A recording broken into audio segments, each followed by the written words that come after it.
बस्ती में झोपड़पट्टी बनाकर रहने वालों, उखाड़ दो अपने इन झोपड़ों को, निकल जाओ अपना गंदा सामान, मकान के पतरे और गंदी चटाइयों को लेकर, क्योंकि कोर्ट में हम केस जीत चुके हैं और सरकार ने स्टार बिल्डर्स के हक में यह फैसला दिया है कि तुम्हें यह जगह इसी वक्त खाली करनी पड़ेगी।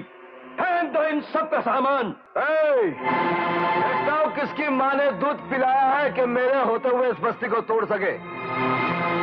चल चले जाओ यहां से, वरना हड्डी पसली तोड़ के उस कुत्ते के पास भिजवा दूंगा। उड़ा लो इसे भी। या अली! क्यों बे चमचे, पहचाना? हाँ, पहचाना। कमबख्त, धोखेबाज, नमक हराम।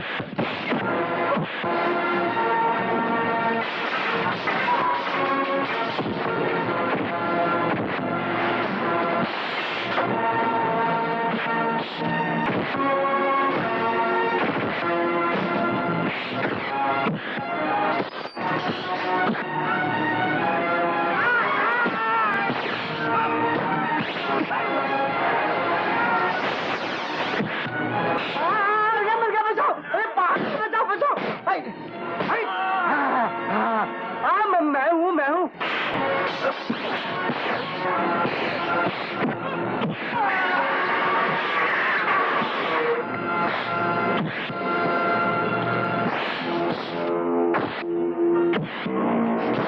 चमचे लोग, ले जाओ इस 5 मन के मरदूत को और दिलीप से जाकर कह देना कि जो भी यहाँ आएगा खाट चाट कर जाएगा। और बोलो राम नाम सत है। राम नाम सत्य है, राम सत्य है। क्या आजम खान उससे मिल गया? हाँ साहब, और उससे मिलने के बाद उसकी जबान और भी ज्यादा चलने लग गई। कहता है मैंने चोला उतार के फेंक दिया, ईमानदार बन गया, और आज के बाद जो मेरे रास्ते में आने की कोशिश करेगा उसे उखाड़ के फेंक देगा। चूहे को भी जबान आ गई, मैं उसकी वो हालत करूंगा कि उसकी जबान जिंदगी में दोबारा कभी नहीं खुलेगी। तुम अच्छी तरह से जानते हो कि आज की रात दिवाली की रात है। सारी दुनिया आतिशबाजी छोड़ेगी, पटाखे फोड़ेगी। पटाखे हम भी फोड़ेंगे, लेकिन हमारी आतिशबाजी का रुख आसमान की बजाय उन झोपड़ों की ओर होगा। इससे हमारे 3 फायदे होंगे। 3? हाँ 3। एक तो आज हमारी दिवाली होगी, दूसरा हमारे रास्ते का कांटा हमेशा हमेशा के लिए दूर हो जाएगा, और तीसरा कानून की नजरों में ये एक हादसा कहलाएगा।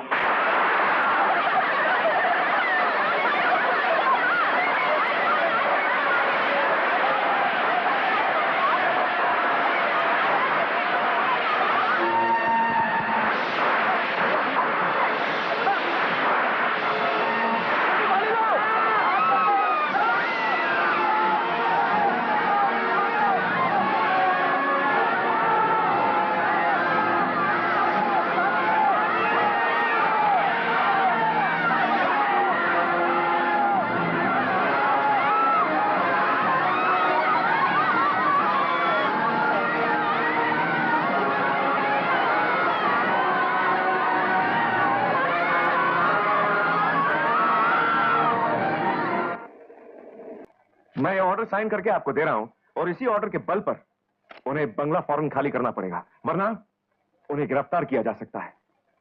और रही बात उस इंस्पेक्टर रवि की, मैं एसपी साहब को फोन करके उसे फौरन सस्पेंड करवा दूंगा। और आपको सस्पेंड करवाने के लिए किसके पास जाना होगा कलेक्टर साहब? तुम बगैर इजाजत के मेरे ऑफिस में आने की हिम्मत कैसे की तुमने? रिश्वत के सिक्कों के बदले अपने जमीन को बेचकर गरीबों की जिंदगी को नीलाम कर रहे हो। तुम बहुत ज्यादा बकवास कर रहे हो विजय। अपनी गरीब बिरादरी के लिए इंसाफ मांगने आया हूं, और ये कहने आया हूं उन गरीबों का जो नुकसान हुआ है उन्हें उस नुकसान का मुआवजा दिलवाइए। अरे वाह, नुकसान दोनों तरफ बराबर का हुआ। तुम गैर कानूनी काम कर रहे हो, कानून को अपने हाथ में ले रहे हो, और तुम अच्छी तरह से जानते हो कि कानून को अपने हाथ में लेने का अंजाम क्या होता है। खैर छोड़िए इन बातों को, मतलब की बात कीजिए। उन गरीबों के नुकसान की तलाफी कौन करेगा और उस नुकसान को कौन भरेगा, आप या आपके दोस्त मिस्टर दिलीप? कलेक्टर साहब, मैं चलता हूं, अब आप ही फैसला करें तो बेहतर है, लेकिन एक बात का ख्याल रहे कि आपका यह फैसला बहुत सी दूसरी बातों का फैसला भी करेगा। मिस्टर दिलीप, मिस्टर दिलीप, तबीयत खुश हो गई? मुझे जलील करके तेरा कलेजा ठंडा हुआ? मैं यहां तबीयत खुश करने या कलेजा ठंडा करने नहीं आया हूं, बल्कि यह कहने आया हूं कि एक सरमाएदार के जुल्म से बर्बाद हुए गरीबों को इंसाफ दिलाया जाए। ठीक है, मैं दिलीप से बात करके उन लोगों के नुकसान को पूरा करवा दूंगा और साथ ही साथ उन लोगों के रहने के लिए जगह का भी इंतजाम कर दूंगा। लेकिन इन सब के लिए तुम्हें एक वादा करना पड़ेगा कि तुम दोबारा अपनी सूरत मुझे नहीं दिखाओगे। जी, आप अपना वादा निभाइए, मैं अपना वादा निभाऊंगा। हाँ, अभी कैसे हो? अभी तक तो मैं अच्छा हूँ। अच्छे हो? ऐसे कैसे हो सकता है? अरे मेरा फूल। कह रहा यार, ये पेशेंट अगर खांसे ना तो उसको खांसने मत देना। Okay sir. हाँ, जाओ। डॉक्टर साहब। हाँ, कैसे? मेरा फूल। कैसे हो? कब भेजोगे? कहाँ? घर और कहाँ? अभी तुम्हारा टाइम पूरा नहीं हुआ है। यहाँ लेट के भगवान को याद करो, जब तुम्हारा टाइम पूरा हो जाएगा तो भेज देंगे तुमको। साहब पानी। हाँ, लो। देखो सुनो, ये मिक्सचर है ना, बहुत कड़वा है। पेशेंट को जरा संभाल के पिलाना। अरे पीने के बाद इसको हिचकी आए ना तो वो मीठा सिरप पिला देना। देखो लुढ़क नहीं जाए, संभाल लेना। हाँ? लो, 2 घंटे लगा के मिक्सचर बनाया था पेशेंट के लिए, एकदम कड़वा था। भाई खुद ही पी गया, कमाल है, पता भी नहीं चला उसको। क्यों भाई, काय का ऑपरेशन था तुम्हारा?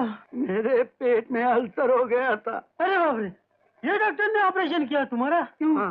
कुछ गड़बड़ है? नहीं नहीं नहीं, ऐसी कोई बात नहीं है। वैसे तो ये डॉक्टर बहुत अच्छा सर्जन है, लेकिन क्या है, थोड़ा सा भुलक्कड़ है ना। अभी थोड़े दिन पहले इसने एक मरीज का ऑपरेशन किया। अच्छा। ऑपरेशन तो बड़ा कामयाब रहा और थोड़ी देर के बाद ही वो मरीज चिल्लाने लगा दर्द से। क्यों? क्योंकि वो डॉक्टर उस पेट में कैसे भूल गया था। अरे बाप रे।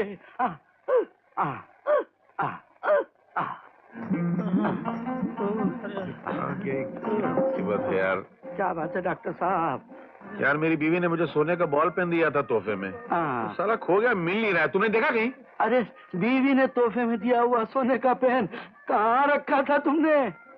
तो यार, मैं जब तुम्हारा ऑपरेशन करने को ऑपरेशन थिएटर में आया था ना, तो मेरे हाथ में तो अच्छी तरह याद है मुझको। जब मैंने ऑपरेशन किया उसके बाद से गायब हो गया, मिल ही नहीं रहा है। कहाँ जा सकता है? अरे पेन मेरा गुम गया, तुम क्या उछल रहे हो? मेरे पेट में कुछ उछल रहा है। उछल रहा है? फिर ये मेरे साथ रोज रोज ऐसा क्यों होता है? कंपाउंडर! स्ट्रेचर! कंपाउंडर! स्ट्रेचर!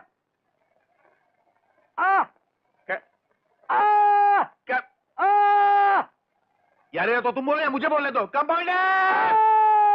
मैं घर जाता हूँ।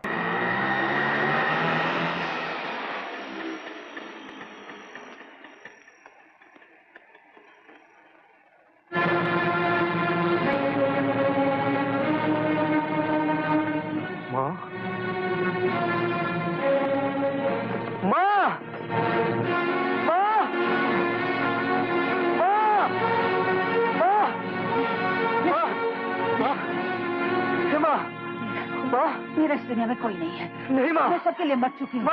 मैं सबके लिए मर चुकी हूँ। माँ, माँ, पीछे पीछे, माँ तू पीछे। माँ, माँ तू इस हाल में तू तीर्थ यात्रा गई थी ना? नहीं बेटी, मैं किसी तीर्थ यात्रा पे नहीं गई थी। नहीं गई थी, मगर मैंने तो। तू कहाँ गई थी माँ? बोल माँ, कहाँ गई थी तू? यहीं थी, इन्हीं सड़कों पर, फुटपाथों पर। सड़कों पर, फुटपाथों पर? मेरी माँ फुटपाथों पे? बोल माँ, किसने तुझे मजबूर किया? किसने तेरे साथ जबरदस्ती की? बोल बोल माँ। समझ गया माँ, तुझे भिखारियों की तरह दर दर की ठोकरें खाने पर मजबूर करने वाले मेरे 2 कमीने भाइयों के अलावा कोई नहीं हो सकता। बोल माँ, यही सही है ना? बोल माँ। बेटी, अब मैं जीना नहीं चाहती। अपना सब कुछ बिक गया विजय, अपना सब कुछ बिक गया। नहीं माँ, तेरा विजय नहीं बिका माँ, चूने मिट्टी की दीवारें बिक गई, मगर तेरी दौलत से बनी ये हिम्मत की दीवार अब तक खड़ी है माँ। तेरी इस जायदाद को सिवाय मौत के कोई नहीं खरीद सकता माँ, कोई नहीं खरीद सकता। तेरा बेटा भी तक जिंदा है माँ, तेरा विजय अभी तक जिंदा विजय, मेरा बच्चा, अरे ओ कलेक्टर साहब, घर की चार दीवारी में क्या लगाने वाले, इधर आओ। ये क्या बदतमीजी है? क्या गुंड और मवालियों की तरह आवाज लगा रहे हो? ओ आइए आइए, वकील साहब भी तशरीफ रखते हैं। ईमानदारी का चोला ओढ़े हुए शहर के सारे एहसान फरामोश एक ही जगह मौजूद है। हाँ? लगता है तुम होश में नहीं हो, नशा करके आए हो। नशा करके नहीं, बल्कि तुम्हारा नशा उतारने आया हूँ। हराम की कमाई और रिश्वत खाते खाते तुम्हारे सर पे गुरु का जो नशा और आंखों में चर्बी चढ़ गई ना, उसे उतारने आया हूँ। तुम हद से कुछ ज्यादा ही बढ़ रहे हो। बात करने की तमीज भी नहीं है तुम्हें। तू मुझे तमीज सिखाएगा? तू मुझे तमीज सिखाएगा? एहसान फरामोश, आज तक तूने जो कुछ भी सीखा, जितना नाम कमाया, वो मेरी बदौलत है। ये तेरे तन पे जो काला कोट है ना, ये मेरा कर्ज है तुझ पर। मुझे तमीज सिखाएगा? और तू क्या कहा था तूने कि माँ को तीर्थ यात्रा पर भेजा है? अरे लाना था तुम जैसे दौलत के पुजारी और चोर का गुलाम पर। जिस माँ ने पाला पोसा, अपना खून पसीना बहाकर इतना बड़ा क्या, उस माँ को घर से बेघर करके बीबी की गोद में जा बैठा। अरे मैं अंधा था, अंधा। मैं ये नहीं जानता था जो बेटे अपनी माँ को ठुकरा सकते हैं और इस भाई को क्या पहचानेंगे। चौकी अहमद कलेक्टर साहिबा, उस प्यार के मंदिर को नीलाम करने में तुम्हारा भी बहुत बड़ा हाथ है, लेकिन जब अपना ही खून गंदा है तो गैरों से क्या शिकवा? अरे तू कौन होता है शिकवा करने वाला? तेरी हैसियत क्या है? अरे तेरे से ज्यादा इज्जत तो मेरे चपरासी की है। तू एक गुंडा है, खूनी है, कातिल है। विजय, ये तू क्या कर रहा है? तेरे भाइयों ने अपने से बड़ों की बेइज्जती की होगी, उनका दिल दुखाया होगा, उन्हें जलील किया होगा, लेकिन तू तो मेरा बेटा है, जिसमें मैं बस सो नाज कर सकती हूँ। और वो बेटा अपने से बड़ों पे हाथ उठाए? नहीं विजय, नहीं। अपने से बड़ा अगर चोर भी हो तो उस पे हाथ नहीं उठाते। माँ, विजय, विजय तू चल यहाँ से। ये अमीर रुखी दुनिया है, यहाँ गरीबों के लिए कोई जगह नहीं, कोई जगह नहीं। विजय तू चल यहाँ से, चल विजय।